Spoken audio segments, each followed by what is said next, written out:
نحمده ونصلي على رسوله الكريم اما بعد بسم اللہ الرحمن الرحیم۔ احباب ذی وقار، حضور سید عالم صلی اللہ تعالیٰ علیہ وسلم کا فرمان علی شان شیخین کریمین کے بارے میں جس قدر حضور نے فرمایا، دونوں اپنے شہزادوں حضرت حسنین کریمین کے لیے فرمایا کہ یہ دونوں میرے بیٹے جنتی نوجوانوں کے سردار ہیں، تو اسی طرح شیخین کریمین کے لیے بھی ارشاد فرمایا۔ حضرت انس کی روایت ہے، قال قال رسول اللہ صلی اللہ علیہ وسلم ابو بکر و عمر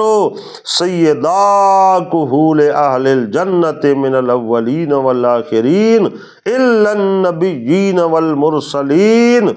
رواہ الترمذی۔ ترمذی کی روایت ہے، مشکوٰۃ شریف سے ہم پڑھ رہے ہیں کہ حضور نے فرمایا پہلے اور پچھلے سب لوگوں کے سردار جنت میں رہنے والے جتنے بھی ہیں، سوائے انبیاء و مرسلین کے باقی جو بھی امتوں کے لوگ ہیں، ان سب کے سردار میرے ابو بکر اور حضرت عمر رضی اللہ تعالیٰ عنہما ہیں۔ تو سبحان اللہ، یہ شان ہے حضور کے گھرانے کی بھی اور حضور کے صحابہ کرام کی بھی کہ دونوں کو اللہ تبارک و تعالیٰ نے جنت کی سعادت عطا فرمائی ہے، اور ہمارا دونوں پر ایمان ہے۔